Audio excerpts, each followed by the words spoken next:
No.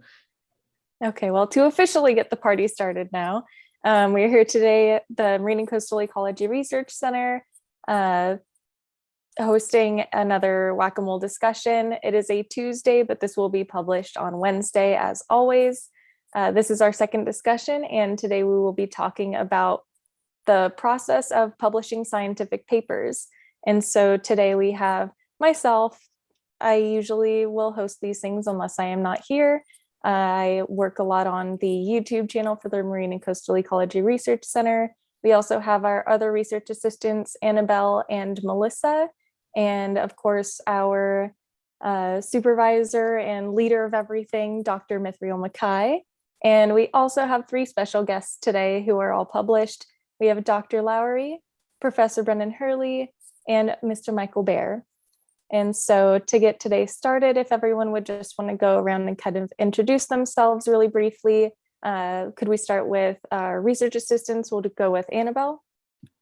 Hey, just to introduce myself again, my name is Annabelle. I'm one of the other research assistants for Dr. MacKay. I'm working on some of the humpback whale research as well as some cool manatee research and some other projects here and there. Thank you. And Melissa? Hi, everyone. I'm Melissa. I am also a research assistant at MCRC working with Dr. MacKay.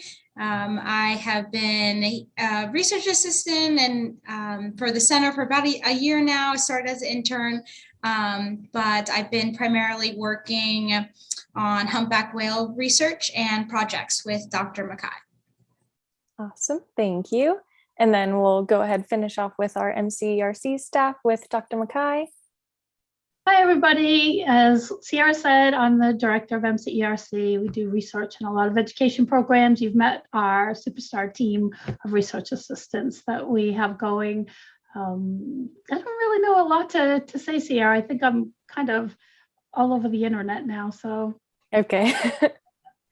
Yeah, it feels a little repetitive sometimes introducing ourselves each time. So we'll go ahead with our very special guests today. And Dr. Lawry, if you'd like to introduce yourself. Hi, everybody. I'm Dr. Lynn Lieberman Lawry. I am actually a physician and with several public health degrees and a global health expert and researcher. I do have I started in humpback research and then switched to medicine. So I guess I get points for, knowing something about humpbacks, but otherwise I've been focusing on global health and medicine. Awesome. Thank you very much. A very important role in today's world right now too. And Professor Hurley, if you'd like to introduce yourself as well. Good evening, everyone. I'm Professor Brendan Hurley. I am an assistant professor of geography and the director of the Graduate Certificate in Geographic Information Systems at George Washington University. My specialized background is geospatial statistics, and I'm happy to have accepted and be here tonight. Thank you, Dr. MacKay.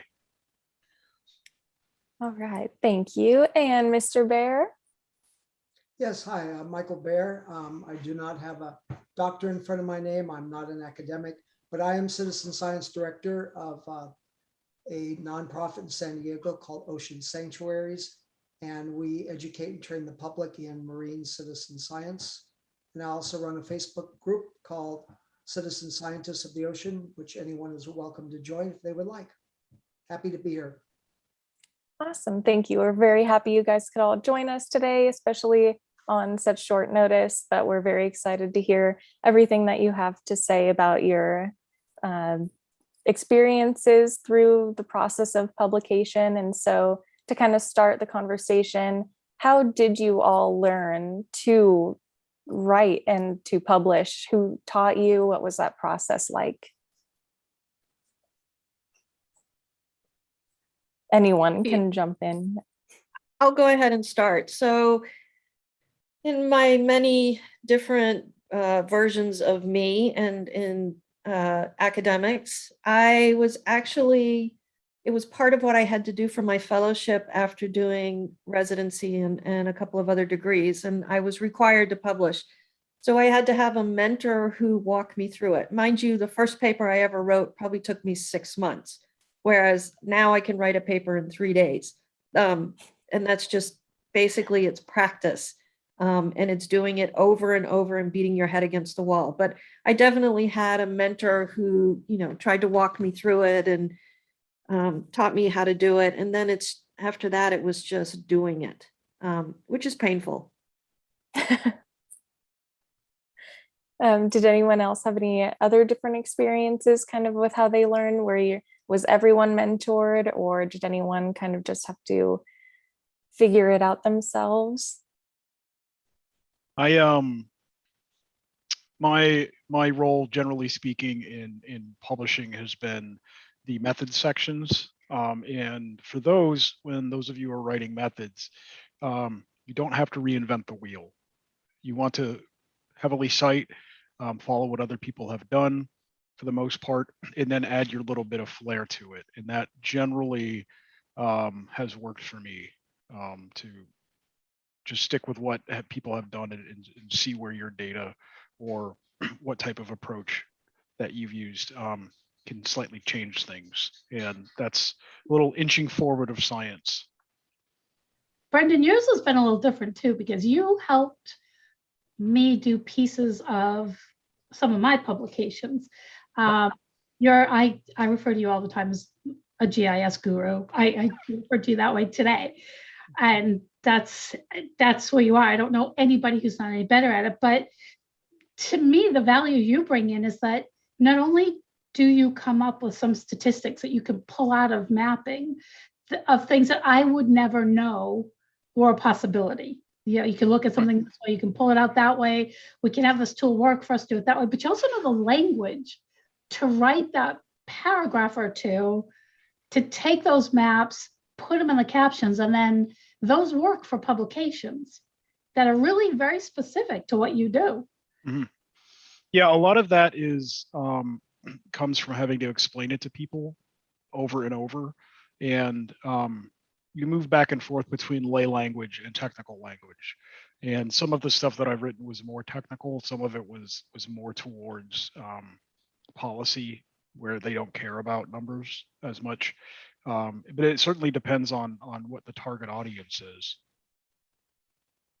And what has really been helpful for me when I have to publish, because every time you write for a journal, each journal has a different format and a different expectation and a different goal, right?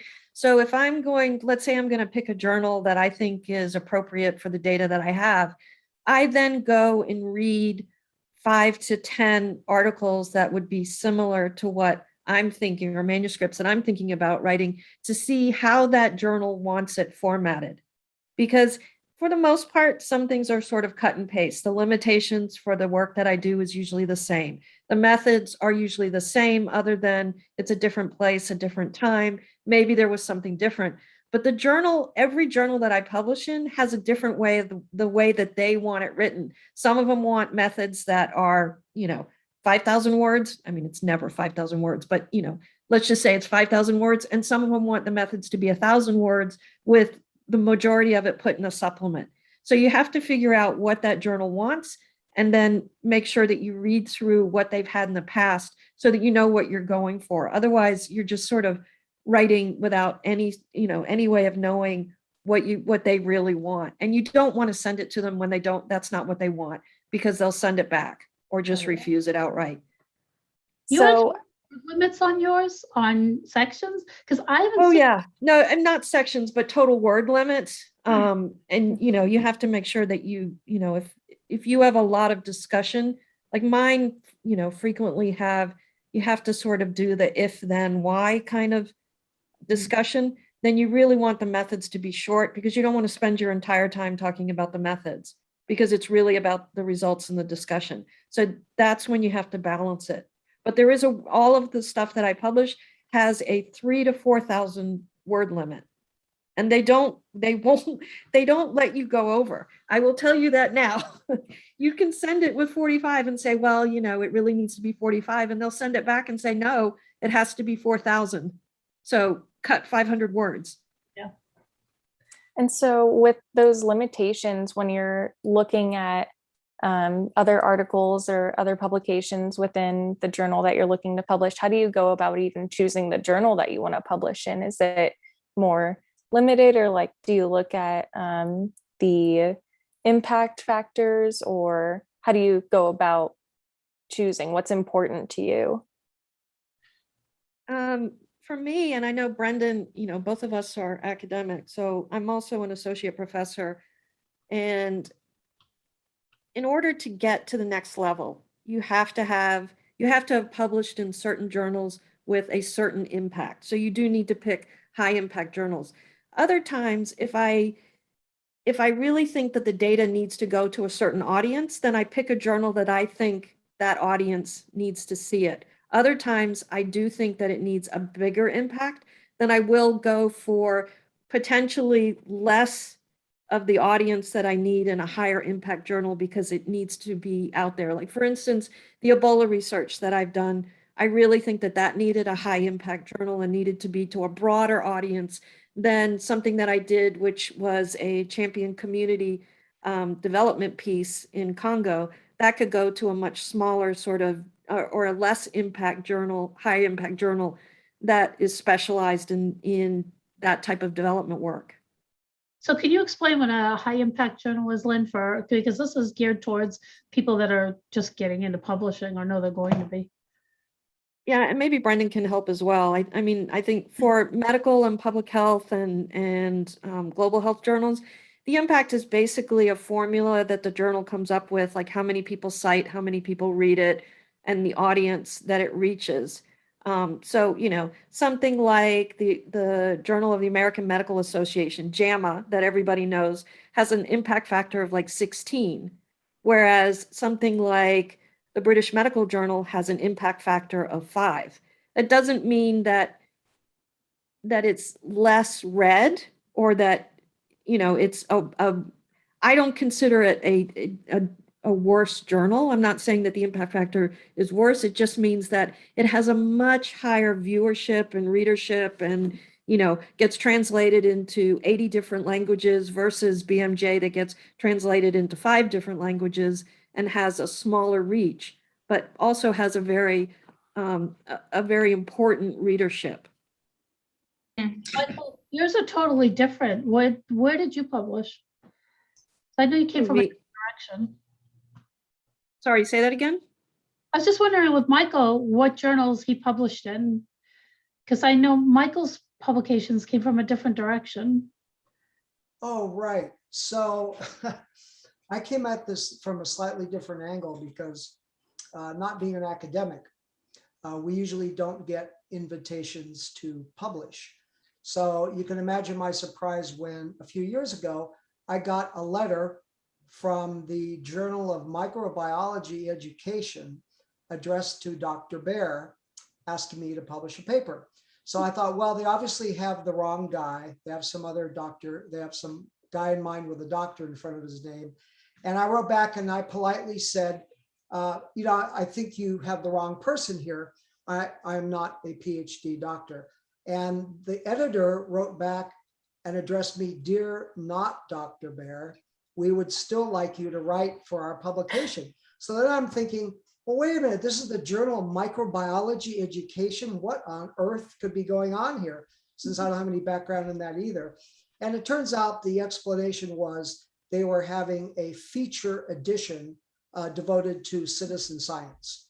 So apparently they did a Google search and my name popped up alongside citizen science. So I ended up writing the paper and it was accepted. And I sort of have to thank the field of citizen science for making this kind of thing possible. You feel free to correct me if I'm wrong, but I'm not sure that 20 years ago or more that, this would have been possible for someone who's not an academic. But I think that the field of citizen science is coming along nicely now.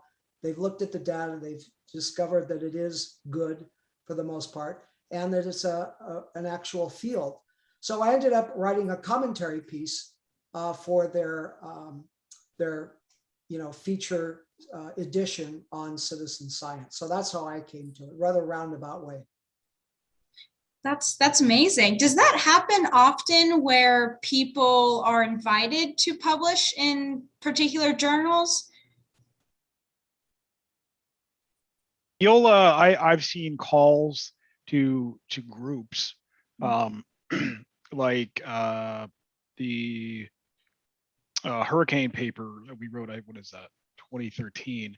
They sent out Marine Ecology Progress Series wanted to we want to study marine hotspots. Let's do a paper on that. So they asked a community of people. That's been my experiences. Who would know about that? Let's email them. Don't you get those predatory emails though? Hey, we've got this new journal and we really want, so, I mean. Yes. That's tough. Yeah. And you have to sort out whether it's a special issue that you got asked to do versus a predatory journal, because I probably get 10 emails a day from predatory journals to publish. And generally you can figure them out because they start with, "Dear Professor Lawry, we noticed that you published," and they name the paper that you published. "We'd like for you to publish that again in this journal," which of course you can't do ethically. And so then you can say, no, delete the email. But yeah, and you do have to be careful though, because I get asked to do a lot of special issue papers as well as these, a whole list of predatory journal requests. That type of thing for you guys isn't going to be an issue for 5 or 7, maybe 10 years. When you have a track record, that's when you start popping up on their radar. So like right now, they're not seeking out, people who are getting started. They're seeking out people who are like about to make that over the hump into an established career and get in there and say, hey, could I use this extra rung on my ladder rung? And you don't. You really don't. You just stick with the grind that we're all probably getting around to telling you about. And so what are the incentives for predatory journals to reach out to you guys? Why do they do that? Money? Yeah. Is it to steal like any kind of data or publish it themselves? Basically, the cost for publishing in a predatory journal is pretty significant. Not that publishing in an open journal isn't significant these days as well, but a predatory journal, you can pretty much find out, they have no impact factor.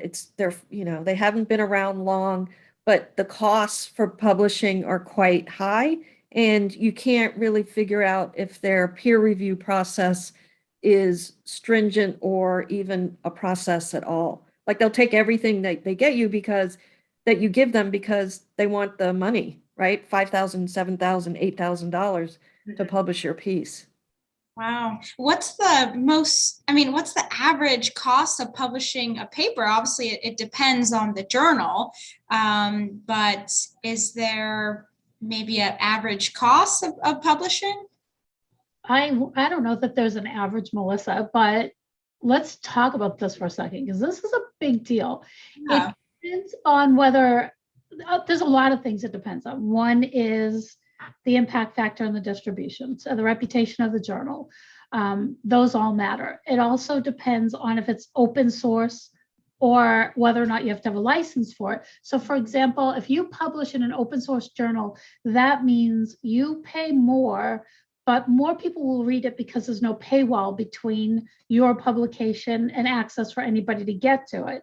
So that matters, where licensed journals tend to sell those licenses to universities mostly. But then there's a big controversy, and this would be really good for Michael, Brendan, and Lynn to comment on, because all of these journals, what happens is people like me that go out and do research, Lynn does field research, Michael goes out and does what he does and collects citizen science data. Brendan participates in journals and he's been on several publications. We go out, we raise the funding, we write the project, the experiment, collect the data, whatever. We get all the data, we come back, we analyze all the data, and then we need to get the word out. So we put all this money, whether or not it's a job that you're working for or somebody like MCERC that gets the funding to do all this, into the project. And then we say, hey, can we pay you to put this out there? And they kind of owned it after that, because as Lynn said, it's not ethical. You can't republish it in any other journal because you sign all kinds of contracts that say it hasn't been published before, which means you haven't posted on Facebook either. You put some of your data on Facebook, it's published, it's out there. So you can't do that, but they can't exactly tell you you can't share your manuscript, even though they don't like it. And so now the big controversy is, how come you get to make money off my work on the internet when it was a printed journal and it was mailed to your house? It was so much easier to understand all the costs that were associated with that. But even the reviewers are volunteers in your field. So now it's bubbling to the surface, and you three will probably see it more because your careers will be so much longer. Brendan, you're even younger than Lynn, and I are almost the same age. So you'll see it quite a bit too, of this controversy over why are we paying you to do this? Yeah, I years ago I was a science fellow on the House of Representatives, and journals came in to actually lobby us to keep the government embargo rules in place. On the government gives so and so money to do research. That's the people's money, all right. And the journals were like saying stuff along the lines of, we need to continue to charge people even though this was paid for with taxpayer money. And that was the argument that they had to the representative I was working for. Depending on if it flew or not, it's not really the issue, but that was there. We need to offset conferences. We need to pay the people who work for the journal itself, et cetera. But that's another thing too, related to this, is if your tax money went into a paper, should it be free? Because you paid for it. I never even thought of that. That's a really, really good point. It's kind of like, controversy with other areas now that taxpayer money funds something and then there's profit made off it again by charging the taxpayers. That's come up more than once. But Lynn, what do you basically in medicine look for higher impacts in our field? And Brendan's done a lot of marine biology. Michael tends, he's marine interested. For me, impact factor, if I were an academic, it would make more. I'm an academic, but I'm academic of an NGO. So I don't have the pressure of I have to do so many publications so often and that kind of thing. And sometimes I pick a low impact factor because it might cost less. It might be a note that I just put out there and I want to get the information out quick, or it might be to an underserved area, but it happens to be where I did the research and I want to make sure it reaches the people that are there. Versus for us, a high impact factor, we don't have to graduate to a high impact factor by publishing a lot and working your way up. It's all about the wow factor of what you're about to say. So if you're adding to the literature that's out there already with more data, maybe in another area or something like that, then that may not make something like Nature, which is our kind of gold gem in our field. But some of the work that we just did in the Dominican Republic that we're now putting together the data and we'll be writing the papers on has already been suggested to go to Nature, to submit it to there. You don't need to have a track record to do that. You just need to have, wow, this is big, this is novel, this is new, and that's what they'll take. And that's the one thing it took me years to realize was there's nothing stopping anybody, period, from writing an excellent scientific paper and submitting it. They can't argue with who's writing it. They have to argue with the reason and the data in the paper. That's an ideal world. I'm kind of ignoring scientific politics. But if, for example, one of you guys were to write an excellent, well-written paper on a good data set, there's nothing stopping you from submitting it to a high-level journal. It's not who you are, it's what the paper's about. Again, eschewing politics in general, that's been my view. Now is if somebody came to me with census data, geographic information systems work fine, they would say, who is this guy? And my argument would be, it's not about me, it's about the analysis that we did. Why don't you criticize that instead? Same thing should apply, and hopefully does apply to some degree to marine sciences. So do you find that due to these politics, there is a level of discrimination against people who don't have as much experience in that field? I would think of it, the best analogy I can think of is for journals is universities. I'm not assuming here, but everybody would say it'd be great if my kids or I went to Harvard. Sure, everybody wants to go to Harvard, but there's nothing wrong with like Berkeley.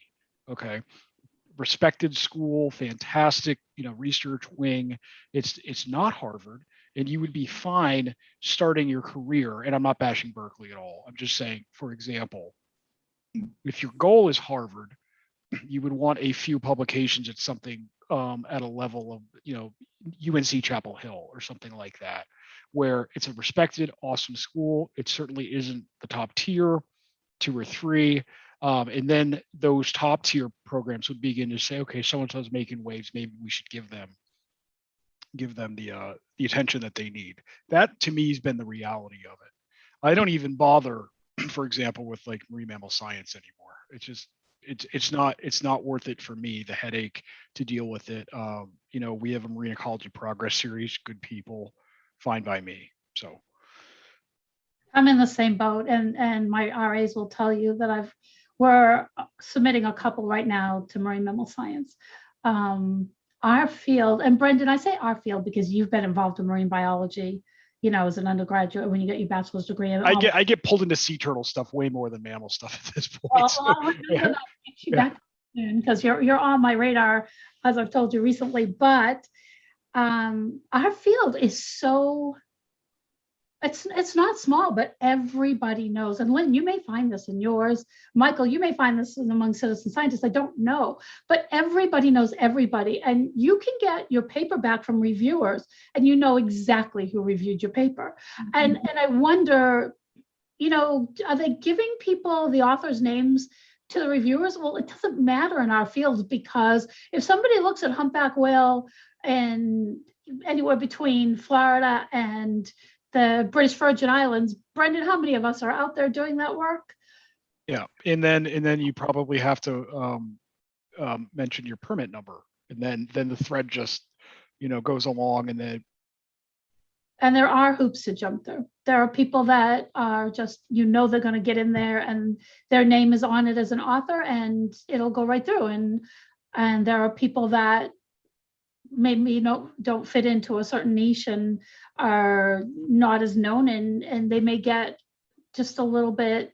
I just find that particular publication very difficult to publish in because everybody knows everybody. And I feel like you already wonder from the beginning, who's going to look at my paper? Are we friends? Are we competitors? Did they have a bad day, or do they wish they were on my boat and I said no one day because we couldn't fit them, or whatever? It matters in some. I almost prefer those where nobody is going to know, any author, and I wish it was totally anonymous, and that was not even possible to figure out. Yeah. In the public health journals, they're now moving towards open reviewers, so you know who your reviewers are, and you have to declare that you don't have a conflict of interest. But there's also a very interesting part in the public health journals where when you submit your manuscript, they want you to submit who you think should review it. It has to be somebody that's, not your mentor, not your co-author, not, your division chair, whatever. It has to be people within your field, but there's also a box for putting who you don't want to review it. So if there is somebody in your field who is a bit aggressive or jealous or, irrational, whatever may be, whatever the problem is, because there's always conflicts, you can also put that person should not review your paper because you don't think that they can do this without some sort of conflict of interest. I find that really hard. I like to think I'm an idealist who's been hit over the head by realism. I don't understand in science competition. I mean, I understand you do something, you work really hard, you want to get your paper out first. I get that. But I will tell you that I have turned down people who wanted to collaborate with me because it's not fun. It's just not fun. I want to be first author. I want to be second author. It's like, oh, okay, whatever. Let's just, write it up, divide it. Let's put it in writing so everybody's clear who's going to do what, and then we'll just go from there. But if it's not fun, you're working with the wrong people and you're not going to get the best product out of, all the labor you put in. And I just don't understand it. It feels like high school to me. And we should be past that. We should be saying, hey, I've got something to bring to the table. Let me boost you. If you need something, give me a holler. And if my schedule's not too crazy, authorship is cheap. If somebody helps you with something, they should be an author. But to beat each other over the head to say who's first. Yeah, it's not right that people, will make it not fun to work with them, and other people don't think like you, Dr. MacKay, unfortunately, and they bring other aspects into publishing and becoming an author, and it doesn't seem right. Yeah, they make it more about themselves and kind of about their own reputation instead of being about the science, which is what should be motivating you to be a part of it anyways. Yeah. I can't stress enough how important it is to have co-authors that you can work with. I know that Mithriel has seen on my Facebook page when I've, sort of like, don't kill your co-authors today. I didn't kill my co-authors today. I mean, there are just certain times when you've got co-authors that it's just miserable. And pick your co-authors wisely. And it's, you have to add into this too. So some of this is personalities, people are people, humans are humans. I study behaviors. That's what I do. Lynn, you study behaviors too, actually, to a really large extent. So you can't expect people not to act like a species of animals and compete and do this or that. But so the whole thing is animals battle over resources, right? That's the way it should be. That's how science works as far as behaviors go. But did we, and when I say we, I mean the total academic community, encourage that dynamic by putting on a minimum number of papers that you have to publish in so much time? And if we did create that by saying, you want to keep your job, you have to publish like this, and so this is the reason I am not an academic on campus and never went that direction, or, what's the solution if you don't do that? Why do the universities need that? Michael, you wrote with other people, so your experience here is from a different direction, and it would be really great to hear about it from you. But I'm really kind of curious, how do you fix that? Well, I will say that in the field of citizen science, because we're all volunteers and we have a day job, there isn't the sort of pressures of publish or perish or professional jealousies, because citizen science is based on sharing data with others. And there's not so much of that data siloing, like, this is my data, but it's not your data, but I understand that's the nature of the field of science. So that's why citizen science and professional science are different.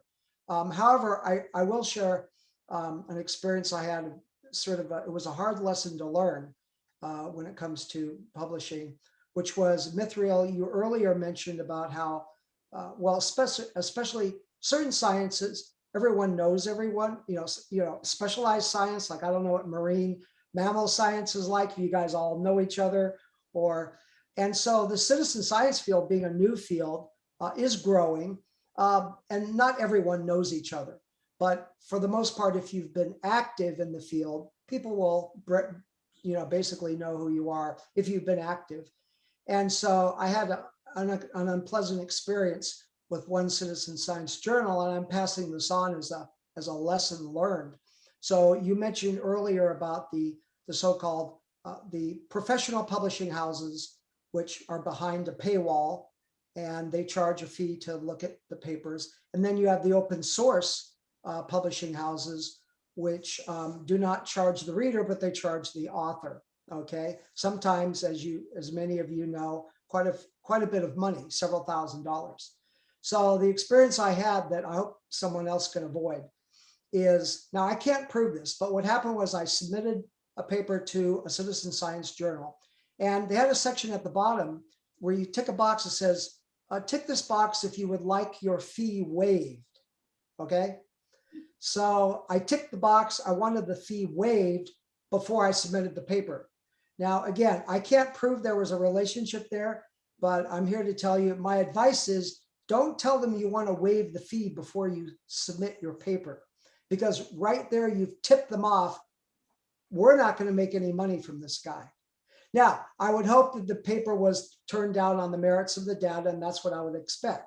And I can't prove that there was a relationship between the two, but my advice is if you're ever in that situation and they ask you if you want to waive the fee, don't announce up front you want to waive the fee, because it could create, I guess, an unconscious bias. I don't know. Again, I can't prove it, but it was just an experience that I had that I wanted to pass on for what it's worth.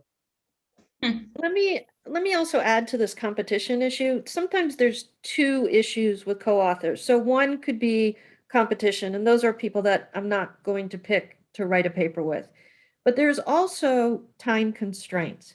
So the data that I have to publish is usually urgent or emergent, and it's something that is ongoing currently. It's conflict data, or it's infectious disease data like Ebola or COVID.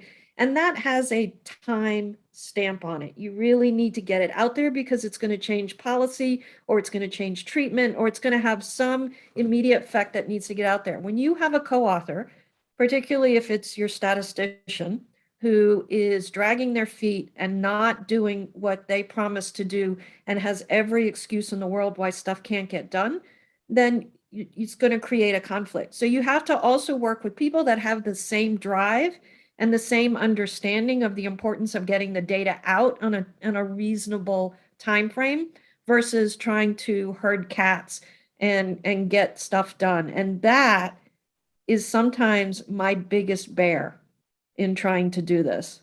I'm gonna take that statistician comment personally.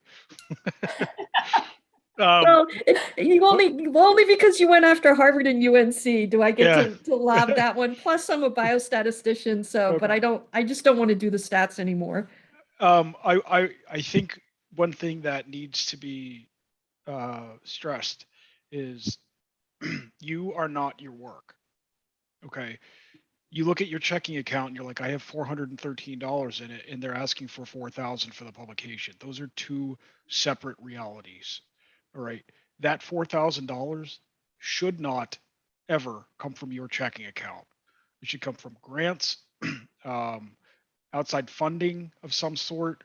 Okay. If you don't have it, you figure that part out. Do not start budgeting, oh, I need to work a few extra hours or something along those lines at, I don't know, White House Black Market or something like that, and then publish my paper. Keep them separate. So if you're like, I have a data set that I would like to publish in 18 to 24 months. I have 18 to 24 months to find $4,000. That is going to be my publication fee. All right. That will lower your stress level because you're not your work. All right. That's a separate thing. That's a chunk of fat that you budgeted in mentally that just has to shift. All right. And it generally, for me, just drops the stress level. For example, we're going to be hosting a bunch of marine science related data. I'm not paying for that. I'm charging the people we're hosting it for. It's just shifting from them to GW. So in that sense, I don't want you to think like you look at your checking account and I can't deal with this. You shouldn't have to. Those are two separate things. So that brings us to the next point. What about your co-authors? Like, let's say you have 5 authors on a publication. Who pays for that? Is it the first author that's already in charge and they should budget for it? And I mean, how do you ask your collaborators? And do you ask your collaborators, or do you say, okay, I'm first author, this is on me, it should be coming out of one of my research budgets, or wherever, like Brendan, you said the resources go. You know, and the other thing, before I forget, we're painting a horribly negative picture for everybody about publications. And I want to qualify this so we don't scare Sierra, Annabelle, and Melissa, that I hope what the take-home message is here already is that this is not easy, and that maybe enough of this isn't communicated to people who are writing publications. Lynn started off right at the beginning saying, you do it, you do it, you do it, you beat your head against the wall, but eventually it gets easier. And that's for different reasons, whether you have a mentor or your reviewers sometimes end up being your mentor by hitting you over the head and saying, this is really terrible, redo this until you get it right. It's complicated. It's not as easy as sitting down and just writing a paper, as the three of you are now finding out as you're learning to write and actively writing with me. But I kind of want to bring this from, who should pay for this, to how do we make this better? Should you, as newly graduated relatively, or undergraduates now, should they be saying, I want a certificate, like Brendan, there's a GIS certificate you can get, which you take so many courses and you get the certificate. I do happen to know about that. Yeah. You do happen to know what? I said I do happen to know something about that. Yes. Yeah, I mean, but my point is, your knowledge of GIS is much different than a GIS certificate, where you take 4 to 6 courses and you get a certificate. It's really more like, this is an introduction to GIS. Now you're prepared to go learn and use a whole lot more, some on your own, some with other people. Should there be a certificate for journal writing that maybe is separate from a degree, that every graduate professor should say, look, you're in my master's degree program, but I want you to know right now, I fully expect you to get this certificate. Because nobody's having a great experience learning how to write publications. But I really think it's one of those things that you just have to do it. Taking a course is completely different than having to do it. And I can't think of a better way. I mean, I've got 70 publications, 36 of them are in high impact journals, but only because I had to do it. And I just kept doing it and doing it and doing it. And I don't think that a course would have helped me do this other than, trial and error and fail. Well, I'm kind of thinking not a course, but like 4 to 6 courses that you are doing it. You're doing a master's degree or a PhD or whatever, and you have data sets where you are doing it with somebody who's dedicated, because this is a job and you've paid for this program to get you through the process of how do you answer all these questions and do this well without having to.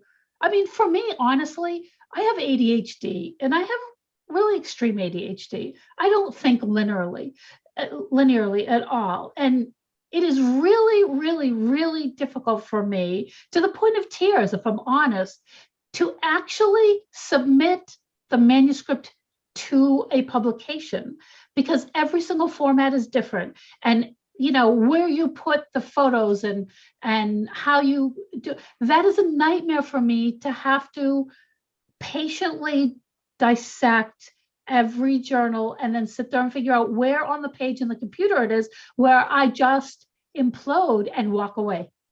So I try very hard to work with people that I'm not the one doing that, because it won't get submitted. I can only speak for GW. For undergraduates, it's show up, do what I tell you, it will give you a receipt, i.e. a diploma. For graduate students, then it's go off and make a mess of things and come back and we'll show you how to fix stuff. You're supposed to know how to do this. That's been the mentorship that we've developed. You learn by making mistakes. The final product that's presented obviously is relatively free of errors, or so we hope. That's been the mentorship that we've used. Yeah, Lynn, you working through medicine, I think that what Mithriel might be getting towards is a senior person would show somebody how to do this, maybe not so much formalized as a class, but what Mithriel's empirically doing now is the solution to some degree. This is what needs to happen. The realities of it. People don't stop being people because they're co-authors.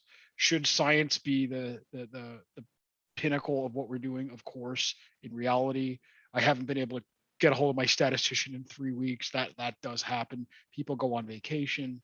So in that sense, you guys are learning the reality of the situation just by being here. And Lynn said 3 days for a paper. My record shortness has been 18 months. So it's just constant for over a year sometimes. Yeah, it's different for us. But Melissa, you've been on publications before. Annabelle and Sierra, you're getting your first taste of it. Mhm. When did we start the publication that we're currently working on? Melissa, you're the lead on this one for RAs, working with me. Actually, Annabelle, you're taking as much, maybe more of a chunk of it. Melissa's done more data crunching, where you're actually doing more of the writing, and Sierra's finding references and starting another one already. So you three have listened to us. And your experience, I'm telling you right now, I am one of those people that when somebody says, oh, I went through this in grad school, everybody should have to suffer like me, I run the other direction. But I'm real curious to know, listening to the three of us, or the four of us, give you a recount of pretty much bad experiences. What's going through your head?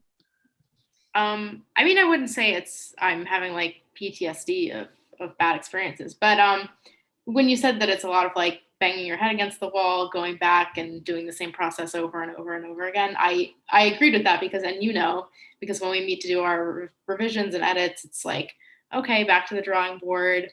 What do I have to fix this time? And then just trying to always keep in mind, like, how can I stop writing this way that I've been taught to write in and start writing in a way that makes sense for a scientific paper? Yeah, I would agree with that. And I don't think it's not negative advice or experiences you guys are bringing in.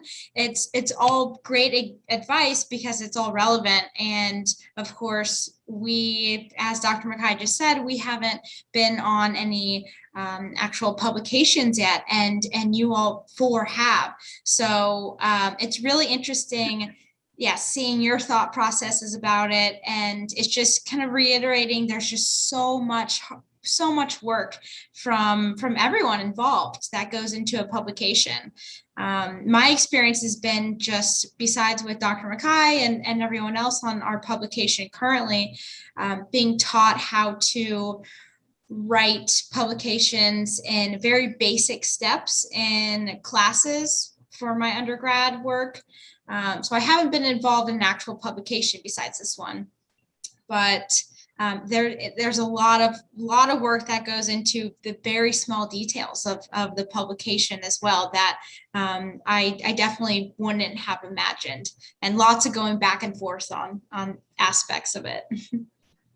Yeah, I personally too, when I went into college, I kind of had this aspiration to do research and field research, and my main goal was for publications because I have that communications background too, and wanting to get the public informed about it. And I had no idea about most of the things that we've talked about today until today. And so this has been like super invaluable to me, and it's not really frightening. If anything, it kind of makes me more excited, and it's a challenge, and I kind of like that about it too. But yeah, I think this is just super important stuff to talk about, and it should be talked about more often, about the realities of the process. It's nothing to be afraid of or anything. It's just how it is, and you'd rather know it ahead of time going into it than when you're already hitting your head against the wall. At least, I'd rather know a couple months before I'm hitting my head against the wall that that's what I'm going to be doing. Right. You'll make it past that point. Yeah, I'll buy myself a helmet. So Go ahead. Go ahead, Brendan. I was just going to add that when you guys say authorship, okay, that can mean a couple of different things, depending on position in the paper. The reason I say this is because my value to any paper is the method section, which I'm fine with, but it also means, generally speaking, unless the paper is a geospatial statistical method, I am not first author, and I'm totally fine with that. Okay, it seems like this conversation is de facto referencing first author, who is wrangling people and doing all the thinking and then putting people where they need to be valuable.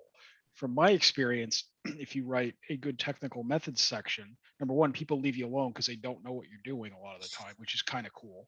But number two, you get it done, all right, and you submit it, And then your section of the paper is done and you've secured second or third author position, which has always been exactly, if you look at my where I am, it's right in second or third or fourth or whatever. And if any of you have a technical interest, that's pretty normal. All right. Mithriel's position is wrangling people, and that's a nightmare. And if you're good at people organization, that's detailing what first authors are good at. A lot of it is detail orientation, people orientation, and why are we doing the paper to begin with? You can ask a technical person like me all day, can you do this analysis? Sure. Why? That's not my department. My department's the methods section. All right. That's the first author position. So you can kind of piece out what character of that person's position, what they were kind of doing in the paper based on their position listing. That makes sense. So in medicine, it's first author and senior author. So first author is usually can be, someone who's really a senior author. If it's a paper that you really need to get out there quickly and it needs to be done, that's the 3-day I need to write this paper kind of authorship. And then the senior author is actually the one who has the most experience, is wrangling all the different authors. And the first author is usually the most junior person or a student that I have on a paper. But so it varies by field where you're going to be or how your authorship is identified. What I did want to say though was that in writing papers, so first to answer Brendan, I mean, I also do field work, so my studies take anywhere from a year to 3 weeks. It could be 3 weeks to a year to get the data, and then depending on how long it takes, to analyze the data and get it written. One of the things that I found that's really helpful is before I even get to doing the field work, I write the background section of a paper, because that where you lay it out in a couple of paragraphs, ending with your objectives and why you're doing the research.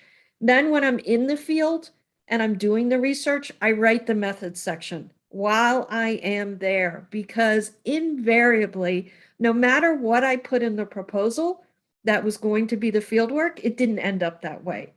So I couldn't get to a certain village, or I couldn't get to a certain cluster because of conflict or insecurity. I had to use a nearest neighbor substitution. So by writing the methods section while I'm in the field, when I come back, I can clean it up, but at least that part is written. Then when I get back, all you do is the analysis, the results, and then you can, torture yourself writing the discussion to get it done. But that's how I have started doing it. And then my only other tip is, there are some days I wake up when I have a paper on my plate that I really just don't want to get started. Like, I truly don't want to get started. So what I do is I say, I'm going to open this file and I'm going to write 1 paragraph. That's all I'm going to do. After I've had my coffee, I'm going to write 1 paragraph. Once you get that 1 paragraph, you're like, let me just write another paragraph. And then 8 hours later, you realize that, you've actually gotten stuff done. But that's what I found that I have to do to actually get my papers done, because there are days that I wake up that I'm dreading, or I'm writing in my sleep. That's the worst, right? I'm writing in my sleep and I wake up at 3 and I'm like, okay, if I just figured out how to say that. I put it in my phone and then I try and go back to sleep. That's the end of it. So those are my sort of helpful hints. Make sure that you write stuff in the field when you're there, and then just, say that you're going to write a paragraph, and that's how you can start. That's a great tip. And I have a question for Michael. I don't know if this applies to you or not, because you've had co-authors too, but for Brendan and Lynn, do you guys have authorship agreements? Because MCERC has a very tight authorship agreement now. And the reason that we have it, what it is, it's a document that says, here's the paper that we're going to write. Here's the title, here are the people on it, and each person that participates, each author, regardless of what order the authorship is. And for us, it tends to be the amount of contribution is the order of authorship. That varies a little bit, but that's what it tends to be. And then we invite people to collaborate with us to write this publication. Sometimes it has to be done before we go collect the data, if we're going to do it together. Sometimes I'll bring in somebody like Brendan to say, Brendan, I really need you to do the GIS. Are you on board with this? And it says very specifically in one section that this is what we're asking you to do. contribute this part to the paper, and here's the deadline for the first draft. And then 1 week later, when everybody passes it in, the edits will be sent out by the first author to all the authors to review it, and you'll have 1 week to review it. And you understand by entering into this agreement that if you don't make those deadlines, that the first author has the power, or whatever you want to call it, to move it forward, and that you're giving implied consent. So if you don't make it, you didn't get a chance to read it all over, but we have a deadline to make, you're saying, okay, I didn't get a chance to give you my final input to this. We're going to just go with the group of authors. Any discrepancy at all is always settled by the first author. And we've had to do that. And then if there's fees, we'll write that in. So, Brendan is somebody that I would hire to do statistics through GIS for a publication for us, and invite him in to do that, with rare circumstances where he may not charge me for something, but that's his job. So we would put that in there. And it's kind of one of those good fences make good neighbors, because I've had people come in and say they're going to contribute to a publication, say what they're going to do, and then when we get it back, they've just taken a red pen to it and said, well, I think this should be changed. That's not contributing to a publication at all, to the project or whatever. Other people that aren't in the field, aren't collecting data, but spend a lot of time doing the background, the literature search, and those kinds of things. And do you guys have that? Have you felt like if you didn't have it, you wish you did? Is it normal for your field? Mithriel, I only had one experience with multi-authorship on a paper, and it was exactly as you described it. But all I was thinking of at the time was doing my section, and it never occurred to me to fight for position of second, third, fourth, or fifth. I was just contacted by the lead author and asked to do my section. I did my section, sent it in, and then they assigned the order of authorship. And it just wasn't, I wasn't thinking of at the time of where I'll appear in the authorship. So it was just getting the work done. So there's no fighting over second or third or fourth place. I wasn't even thinking about it.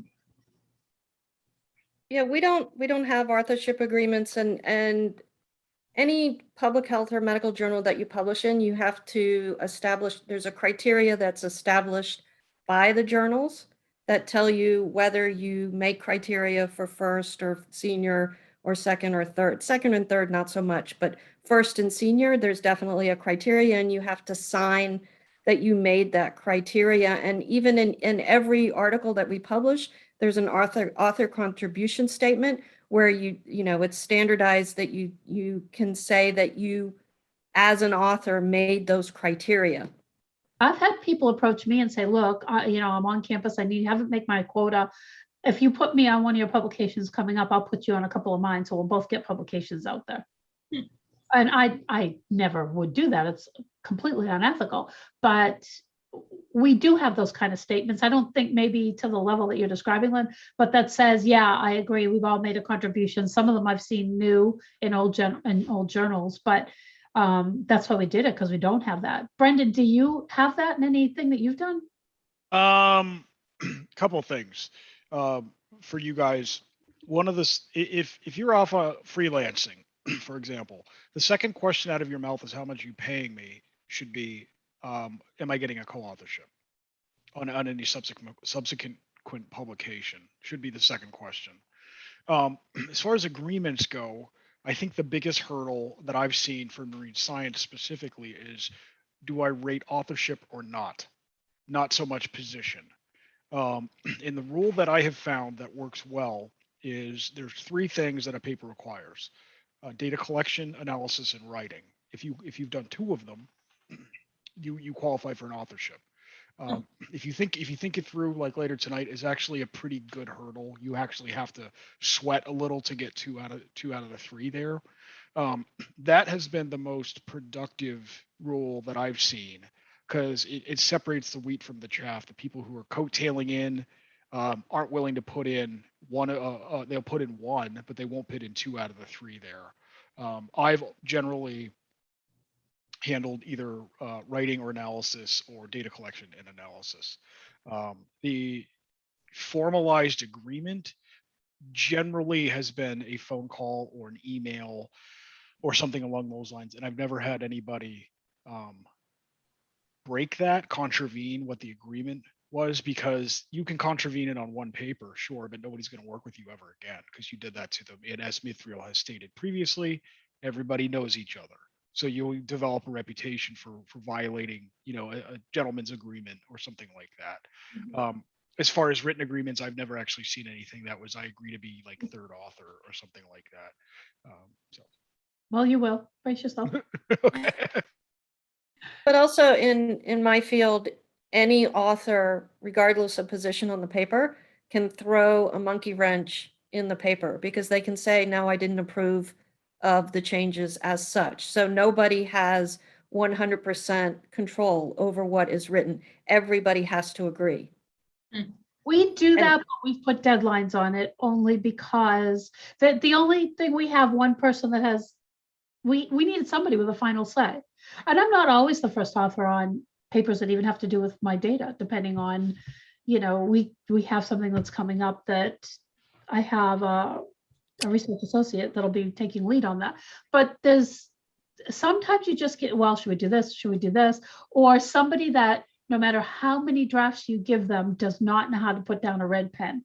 So at some point you have to say, all right, it looks good. It may not be exactly what everybody wants, but when you have more than one person working on a publication, that can happen. We just had to come up with a way to say, if there's a tiebreaker, first author breaks the tie. They're taking, in our field, you kind of recognize if you're first author, you did, the lion's share of the work, put the project together in general. So that was the thing that made sense. I will say, since we started doing this, and it's been a few years now, I have not had a problem with anything as far as getting it out on time, getting it through a process, and everybody being really clear about what the contribution is. If it doesn't say that your sole role is to get there and edit this whole thing, and you don't have to do any of the work, people actually will rise to whatever the description is, because before we sign that agreement, you have to agree, okay, I'll do this part. That sounds good to me. Or, hey, I want to do this too. I'm free for this. Or, wow, that's more than I can really do right now. And if you get that settled before you start writing the publication, that has eliminated so many of these just, I don't want to deal with this stuff, and kept people happier doing it, I think.